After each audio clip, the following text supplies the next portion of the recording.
নমস্কার। আজকে বাংলার কৌলিন্য প্রথা এই নিয়ে দু চার কথা বলবো। এই নিয়ে মোটামুটি সকলেই জানেন যে বাংলাতে কৌলিন্য প্রথা বল্লাল সেন এরা শুরু করলেন। লক্ষণ সেন, বল্লাল সেন, এদের নামগুলোকে আমরা কৌলিন্য প্রথার সাথে জুড়ে দিই।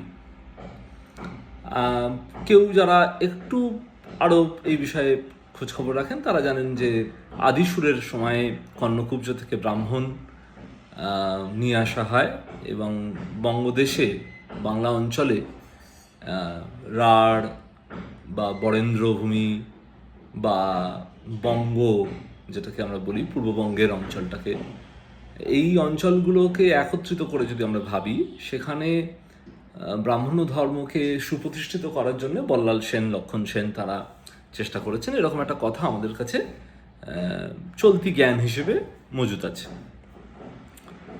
আমি কুমকুম চ্যাটার্জির ওই পার্সিয়ানাইজেশন অফ বেঙ্গল কালচার ইত্যাদি এগুলো পড়াশোনা করছিলাম। তাতে একটি অধ্যায় আছে, একটি চ্যাপ্টার আছে সম্পূর্ণরূপে বাংলার যে কুলপঞ্জিকা বা কুলজি, এই ন্যারেটিভগুলো নিয়ে। অর্থাৎ একটা সময় ছিল, বেশ আদি সময়, আমরা শুধু আর্লি মডার্ন বেঙ্গলের কথা বলছি না, 12th সেঞ্চুরি পরবর্তী থেকে 19th সেঞ্চুরি এই সময়কাল নয়, তার আগেরও বেশ কিছু কুলপঞ্জিকা, কুলচরিত বা কুলের নানা রকম ন্যারেটিভ আমাদের কাছে আছে। অর্থাৎ ফ্যামিলির হিস্ট্রি, খুব চলতিভাবে বললে ফ্যামিলি হিস্ট্রি। তো যেগুলো বনেদি কায়স্থ বা বনেদি ব্রাহ্মণ, উচ্চবর্ণের বৈদ্য পরিবার, যেগুলো যাদেরকে আমরা চলতিভাবে ডমিনেন্ট কাস্ট কমিউনিটি বলে বাংলাতে ধরে নিই, তাদের অনেক পরিবারের এই ধরনের পারিবারিক কুলপঞ্জিকা ইত্যাদি তৈরি হতো। রাজাদেরও হতো, কিন্তু এই ডমিনেন্ট পরিবারগুলোরও কুলপঞ্জিকা তৈরি হতো। এই কুলপঞ্জিকাগুলো নিয়ে উনি এই চ্যাপ্টারটি লিখেছেন। সেখানে একটা মজার জিনিস উনি লক্ষ্য করছেন এবং এই কথাটা আমার মনে হলো সকলের সাথে শেয়ার করা প্রয়োজন। এর থেকে আমরা অনেক কিছু বুঝতে পারবো, কিভাবে সমাজ রাজনীতি প্রবাহিত হয়, সেগুলোকে খানিক বোঝা যাবে। তো এই যে চলতি ধারণা যে বল্লাল সেন এটা করলেন, এটা তো ঠিকই আছে, এটা কুমকুম চ্যাটার্জি কন্টেস্ট করছেন না।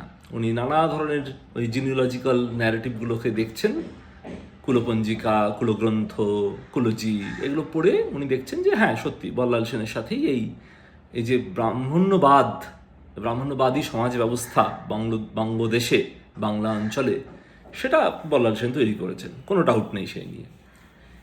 এবং তিনি নানা ধরনের আচরণবিধি তৈরি করছেন, যে আচরণবিধিগুলো একেবারেই কাস্ট যেভাবে অপারেট করে, অর্থাৎ মহিলাদেরকে কন্ট্রোল করা। কিন্তু কুলপঞ্জিকাগুলোতে কোথাও মহিলাদের কোনো প্রেজেন্স নেই, তারা নামহীন কতগুলো চরিত্র। অথচ তাদের শারীরিক এবং তাদের যৌন এবং তাদের যে চারিত্রিক পিউরিটি, সেই পিউরিটিগুলোকে বজায় রেখেই এই কৌলিন্য প্রথা নিজেকে পারপেচুয়েট করছে। ঠিক যেমনভাবে জাতি ব্যবস্থা গোটা ভারতবর্ষের, ভারতীয় উপমহাদেশে আছে, সেই রকমভাবেই এই কৌলিন্য প্রথারও কিছু রীতিরিওয়াজ তৈরি হচ্ছে।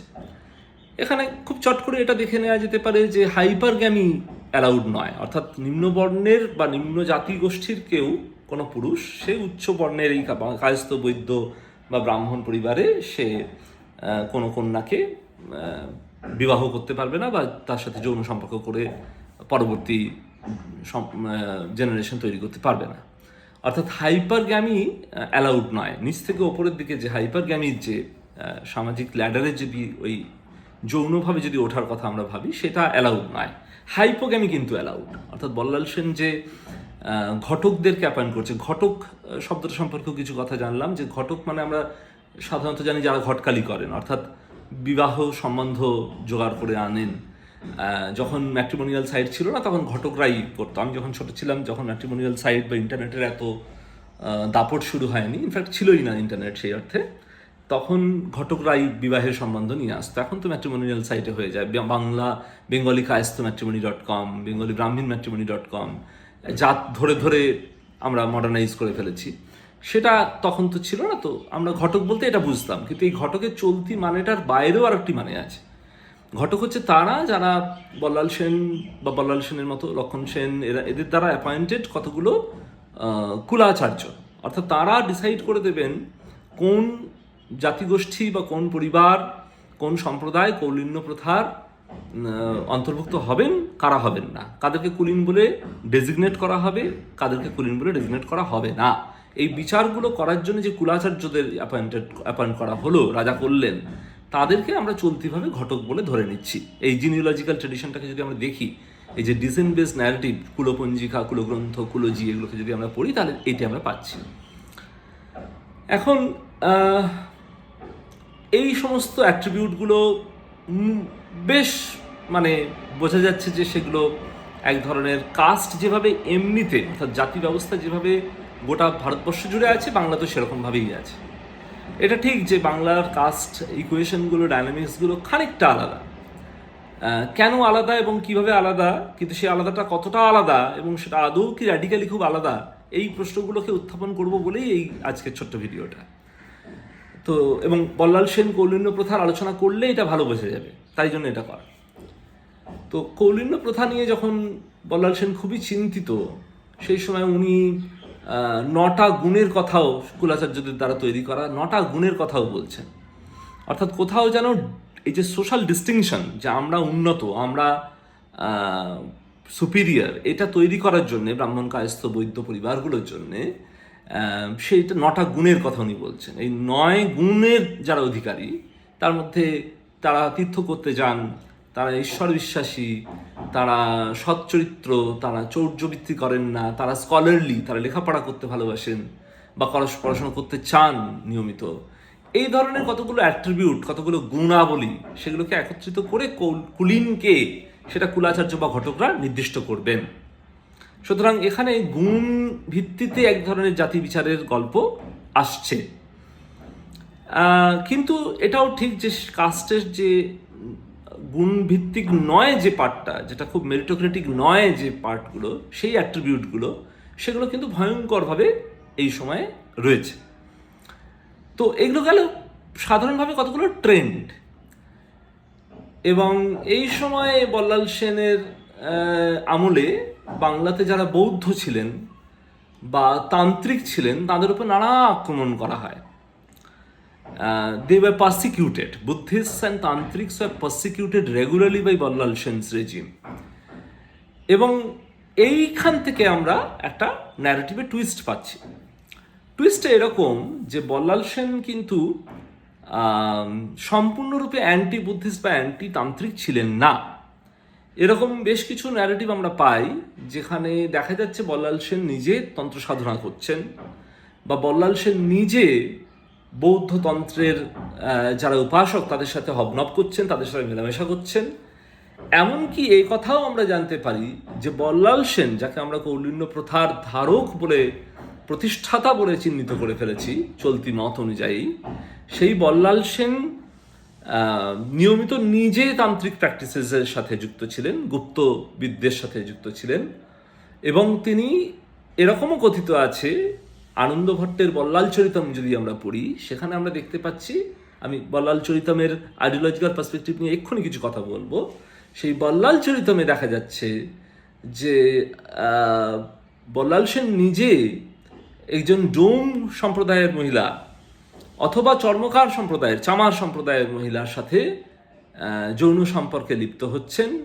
এ কথাও আছে যে তিনি লোয়ার কাস্ট মহিলাদের সাথে সেক্সুয়াল ইউনিয়নে লিপ্ত হতেন, অর্জিজ হতো, এবং তিনি তন্ত্র সাধনার নানা গুপ্তবিদ্যাতে তাদেরকে ব্যবহার করতেন।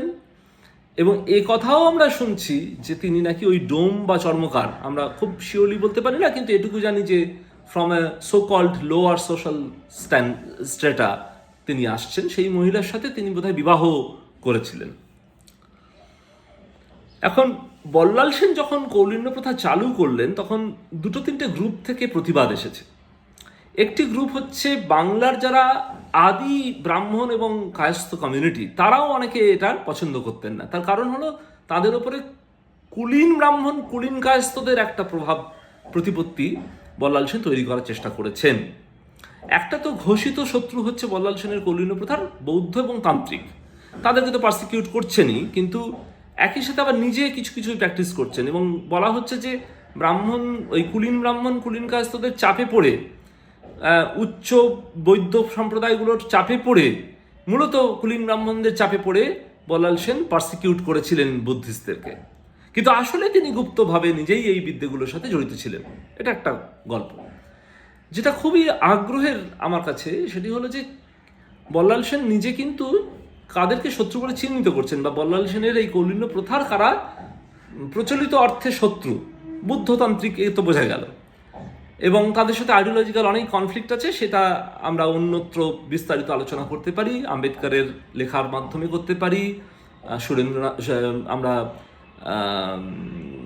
শশীভূষণ দাশগুপ্ত লেখার মাধ্যমে করতে পারি, হিতেশ সান্যালের লেখার মাধ্যমে করতে পারি, বাংলার সহজিয়া ট্রেডিশন ধরে করতে পারি, নানাভাবে আমরা সেটা করতে পারি, এবং সেটা করেওছেন অনেকে, সুধীর চক্রবর্তী করেছেন, অনেকেই নানাভাবে তার ব্যাখ্যা করেছেন। কিন্তু বল্লাল সেনের সম্পর্কে কুমকুম চ্যাটার্জির বই, নগেন্দ্রনাথ বসুর লেখার উপর ভিত্তি করে যে কিছু তথ্য উনি নিয়ে এসেছেন সেটি আমার কাছে খুব ইন্টারেস্টিং। তার কারণ বৌদ্ধতান্ত্রিক এদের দ্বারা প্রতিবাদ হচ্ছে বল্লাল সেনের কৌলীন্য প্রথা, এটা নয়। এটা যে বল্লাল সেনের প্রতিবাদ করছে কিছু কিছু নন কুলীন কায়স্থ, নন কুলীন ব্রাহ্মণ, অর্থাৎ যারা ইম্পোর্টেড ব্রাহ্মণ, ইম্পোর্টেড কায়স্থ নয়, কর্ণকুব্জ থেকে আনা ব্রাহ্মণ নয়, কুলীন কায়স্থ নয়, ধরুন বঙ্গজ কায়স্থ, অর্থাৎ পূর্ববঙ্গের যে সমস্ত ট্র্যাডিশনাল কায়স্থ পরিবার, বঙ্গজ কায়স্থ হচ্ছে তারা, পূর্ববঙ্গের যারা কায়স্থ, সেই কায়স্থদেরও অনেকে প্রতিবাদ করছেন। তাদের কুলপঞ্জিকা যেগুলো, তাদের যে জিনিওলজিক্যাল ন্যারেটিভগুলো তৈরি করেছেন তাদের পরিবার কেন্দ্রিক, সেগুলোর অনেকগুলো থেকে দেখা যাচ্ছে যে তারা বল্লাল সেনের এই নানা ধরনের যে আচরণবিধি, কুলাচার, সেইগুলোকে, বা ওই নটি গুণ কৌলিন্যের, সেগুলোকে তারা সবাই মানতে চাইছেন না। এবং তারা যেটা মূলত মানতে চাইছেন না, তারা হচ্ছে কুলীন ব্রাহ্মণ, কুলীন কায়স্থদের আধিপত্য, এটা মানতে চাইছেন না। আরেকটি খুব ইম্পর্টেন্ট গ্রুপ, এবং এখান থেকেই আমার আরো বেশি যেটা আগ্রহের জায়গাটা তৈরি হয়েছে, সেটি হলো যে সুবর্ণ বণিক সম্প্রদায়। এই কথা বলা আছে বেশ কিছু লেখাতে যে সুবর্ণ বণিক সম্প্রদায়ের হাতে তো পয়সা কড়ি ছিল, তারা বাণিজ্য করতেন ট্র্যাডিশনালি। এই সুবর্ণ বণিক সম্প্রদায়ের ওপর বল্লাল সেন নানা রকম চাপ দেন অর্থের জন্য, এবং সুবর্ণ বণিক সম্প্রদায় এই অর্থ না দেওয়ার জন্যে বল্লাল সেনের উপর চাপ দেওয়ার চেষ্টা করে। এই কনফ্লিক্ট থেকে বল্লাল সেনের যে কুলাচার এবং কুলাচার্যদের দ্বারা নিযুক্ত করেন, কুলাচারের মাধ্যমে, কুলাচারের লজিকের মাধ্যমে সুবর্ণ বণিকদেরকে caste based ritual ranking, social যে র্যাঙ্ক, সেখানে নিচের দিকে নামিয়ে দেওয়া হয়। এবং বল্লাল সেনই যে মর্যাদা, বল্লাল সেনী মর্যাদা বলে একটি, বল্লালী মর্যাদা বলে একটি টার্ম ওই সময় প্রচলিত হয়, যেটা কুলীন ব্রাহ্মণ, কুলীন কায়স্থদের মেনস্টে, তাদেরই যেন ওটা মনোপলি আছে, আর বাকি সম্প্রদায়ের কাছে ওই বল্লালী মর্যাদা নেই। এবং বল্লালী মর্যাদা একটা অ্যাসপিরেশনাল ক্যাটেগরি, বল্লালী মর্যাদা আমাদেরকে অর্জন করতে হবে ওই কুলাচার্যের নির্দিষ্ট, ঘটকদের দ্বারা নির্দিষ্ট কুলাচারের ফলো করার মাধ্যমে। এই বল্লাল সেনী মর্যাদা বা বল্লালী মর্যাদা, সেটার বাইরে যারা তারকে কন্টেস্ট করছে, যারা সুবর্ণ বণিকরা হচ্ছে তাদের মধ্যে ফোরমোস্ট কমিউনিটি। এবং সুবর্ণ বণিকরা বলছেন যে এই বল্লালী মর্যাদা আমাদের দরকার নেই, আমরা এই বল্লাল সেনের যে কৌলীন্য প্রথা তার বিরুদ্ধে প্রতিবাদ করছি, এবং আমরা তার শাসন, তার যে ডমিনেন্ট পজিশন, সেটাকে আমরা মানতে চাই না। এবং সুবর্ণ বণিক সম্প্রদায় তারপরে নানা ধরনের ন্যারেটিভ লিখছেন, তার মধ্যে সুবর্ণ বণিক পার্সপেক্টিভ খানিকটা বেশিভাবে আছে। এরকম একটি টেক্সট হচ্ছে আনন্দ ভট্টের বল্লাল চরিতম। এই আনন্দ ভট্টের বল্লাল চরিতম, একটু আগে বলেছি যে এটা সম্পর্কে দু চার কথা বলবো। এই যে সুবর্ণ বণিক পার্সপেক্টিভ থেকে এটা লেখা হচ্ছে, সেখানে আমরা এই বল্লাল সেনের কিভাবে নিজেরই তৈরি করা কুলাচারের থেকে তার স্খলন ঘটছে, কিভাবে তিনি নিজেই ডোম বা চর্মকার সম্প্রদায়ের নারীর সাথে যৌন সম্পর্ক করছেন, এই কথাগুলো কথিত আছে। অর্থাৎ বটম লাইনটা কীরকম দেখুন আপনারা, যে সুবর্ণ বণিক সম্প্রদায়ের পার্সপেক্টিভ থেকে অ্যান্টি কৌলিন্য সিস্টেম যে ন্যারেটিভ তৈরি হচ্ছে আনন্দ ভট্টের বল্লাল চরিতমে, যার নিদর্শন আমরা পাচ্ছি, সেই ন্যারেটিভগুলোর আসল কথা হলো এইটা নয় যে এই ধরনের যৌন সম্পর্কর ওপরে যে সামাজিক ন্যায়নীতি ইম্পোজ করা হচ্ছে সেটা আমরা মানব না, এটা কিন্তু লজিক নয়। লজিকটা কি, যে বল্লাল সেন যে কৌলিন্য প্রথা তৈরি করলেন, যে বল্লালী মর্যাদার ন্যারেটিভ তৈরি করলেন, সেই ন্যারেটিভটা তিনি নিজেই মানছেন না, এবং সেই কারণে আমরা ওকে কন্টেস্ট করছি। তাহলে ফলটা হলো এই, যে ব্রাহ্মণিজমের যে লজিক, কুলিনিজমের যে লজিক, সেই লজিকটা কিন্তু রয়ে গেল, ওটাই তৈরি হয়ে গেল। অর্থাৎ প্রতিবাদ হচ্ছে সমাজের নিম্ন স্তর থেকে। বল্লাল সেনী যে বাংলা, সেখানে আমরা দু ধরনের শূদ্রের কথা পাচ্ছি, জলাচরণীয় শূদ্র আর অনাচরণীয় শূদ্র। অনাচরণীয় শূদ্রের হচ্ছে অলমোস্ট অ্যান আনটাচেবল কমিউনিটি, সে তার জল স্পর্শ করা যাবে না। আর জলাচরণীয় শূদ্র হচ্ছে যে শূদ্র কিন্তু তার জল স্পর্শ করা যাবে। সুবর্ণ বণিকদেরকে উনি ওই অনাচরণীয় শূদ্রের মধ্যে ঢুকিয়ে দিচ্ছেন, ঢুকিয়ে দিয়ে যেটা করবার চেষ্টা করছেন যে তাদেরকে লোয়ার রিচুয়াল র্যাঙ্কে পুশ করছেন। কিন্তু তারা যখন ওই অনাচরণীয় শূদ্রের স্ট্যাটাসটাতে পুষ্ট হচ্ছেন, তারা যে প্রতিবাদ করছেন বল্লালী মর্যাদার বিরুদ্ধে, সেই প্রতিবাদটার ভাষাটা হচ্ছে an acceptance of the larger brahminical logic that Ballal Sen arguably had established. তাহলে বল্লাল সেনের যে কৌলিন্য প্রথার যে বেসিক লজিক, তার যে সেক্সুয়াল লজিক, সেই লজিকটাকে কিন্তু সুবর্ণ বণিক সম্প্রদায়ের পার্সপেক্টিভগুলো বা অন্যান্য যে নন কুলীন সম্প্রদায়গুলো, তারা কন্টেস্ট করছেন না। তারা যারা কন্টেস্ট করছেন তারা বলছেন যে বল্লাল সেন নিজের কথা নিজে মানছেন না। তার মানে এর থেকে যেটা হলো, এই যে একটা ইম্পোজিশন অফ কুলাচার, কৌলিন্যের কুলাচার, আর তার বিরুদ্ধে যে যা প্রতিবাদ তৈরি হচ্ছে, এই দুটোর টানাপোড়েনে, অর্থাৎ ডমিনেন্ট একটা ন্যারেটিভ, তার কাউন্টার ন্যারেটিভ, এই দুটোর লড়াইতে যেটা তৈরি হচ্ছে সেটা কোনো ইগালিটেরিয়ান একটা সাম্য ভিত্তিতে তৈরি হওয়া সমাজ ব্যবস্থা নয়। যা তৈরি হচ্ছে সেটা হচ্ছে যে একটা ব্রাহ্মণিক্যাল সোসাইটি, এই অর্থে যে ব্রাহ্মণিক্যাল আইডিওলজিটা, যে ব্রাহ্মণ্যবাদী চিন্তাটা, যে এই যৌন মেলামেশাগুলো করা যাবে না, হ্যাঁ, একটা ধরনের সদাচার থাকতে হবে, এই অ্যাট্রিবিউটগুলো কিন্তু প্রতিষ্ঠা পেয়ে গেল অ্যাজ হেজিমনিক। এটা ডমিনেন্ট একটা হেজিমনিক স্ট্যাটাস পেয়ে যাচ্ছে। সুতরাং এই যে অনাচরণীয় শূদ্রের প্রতিবাদ, সুবর্ণ বণিকের প্রতিবাদ, সেই প্রতিবাদটা আসলে কিন্তু অ্যান্টিকাস্ট প্রতিবাদ হিসেবে খুব মৌলিক জায়গা তৈরি করে নিতে পারছে না। তার জন্য হয়তো আমাদেরকে 90-এর দশকের শুরুতে বাংলার দলিত সাহিত্য সংস্কৃতির যে আন্দোলন, আম্বেদকর, ফুলে, পেরিয়ার এদের দ্বারা অনুপ্রাণিত যে আন্দোলন, সেই আন্দোলনের জন্য অপেক্ষা করে থাকতে হবে। বল্লাল সেনের সময়কার যে প্রতিবাদ আন্দোলন, এমন নয় যে সুবর্ণ বণিকরা প্রতিবাদ করেননি, যে কারণেই তারা সুবর্ণ বণিকরা গৌড়ীয় বৈষ্ণবের যেটা একটু ইগালিটেরিয়ান, একটু সাম্যবাদী, একটু গণতান্ত্রিক যে দিক, যেটা নিত্যানন্দের ফলোয়ারদের যে গ্রুপ, সেই নিত্যানন্দের গ্রুপের দিকে তারা ঝোঁকেন এবং তারা অনেকেই বৈষ্ণব ধর্ম অবলম্বন করেন, তার বৈষ্ণব যে ইগালিটেরিয়ানিজম তারা এমব্রেস করেন। কিন্তু এইগুলো সত্ত্বেও তারা খুব র্যাডিক্যাল কোনো ক্রিটিক বা প্রটেস্ট তৈরি করতে পারছেন না কুলিনিজমের বিরুদ্ধে। কারণ কুলিনিজমের যেটা বেসিক লজিক বল্লাল সেনের আমলে কুলাচার্যরা তৈরি করছেন, বল্লালী মর্যাদার যে ন্যারেটিভ, সেই ন্যারেটিভটার বেসিক ফ্রেমওয়ার্কটাকে এরা অ্যাকসেপ্ট করে নিচ্ছেন, এবং সেইভাবে তৈরি হচ্ছে বাংলায় উপনিবেশিকতা পূর্ববর্তী যে বাংলা, প্রি কলোনিয়াল যে বাংলা, সেখানে ব্রাহ্মণ, কায়স্থ, বৈদ্য সম্প্রদায়গুলোর কৌলিন্যের দাবি এবং কৌলিন প্রথার যে ডমিনেন্স, হেজিমনিক প্রেজেন্স, সেটা তৈরি হচ্ছে। সুতরাং এটা বলা ভুল যে বল্লাল সেনী রাজত্ব জোর করে একটা চাপিয়ে দিল সিস্টেম, এবং তার বিরুদ্ধে কোনো প্রতিবাদ হলো না, যারা প্রতিবাদ করলো তাদেরকে মেরে দেওয়া হলো, এলিমিনেট করা হলো, এবং তার মধ্যে দিয়ে এই শোষণমূলক ব্রাহ্মণ্যবাদী অসাম্যের ভিত্তিতে যে সামাজিক ব্যবস্থা সেটা প্রতিষ্ঠা হয়েছে। বরং দেখতে হবে এইরকম একটা ডায়ালেকটিক্যালি, যেখানে প্রোটেস্ট হয়েছে, কিন্তু প্রোটেস্টের ভাষাটাও যার বিরুদ্ধে প্রোটেস্ট হচ্ছে, যেটার বিরুদ্ধে প্রোটেস্ট হচ্ছে, সেই ভাষাটাকেই ফলো করে তৈরি হচ্ছে। এবং এখান থেকেই আমাদের শিক্ষা নিতে হবে যে প্রতিবাদ করা কত দুরূহ কাজ। অনেক সময় প্রতিবাদের মধ্যেই থাকে কনফর্মিজমের ভাষা। আজ এই বলে শেষ করছি। নমস্কার।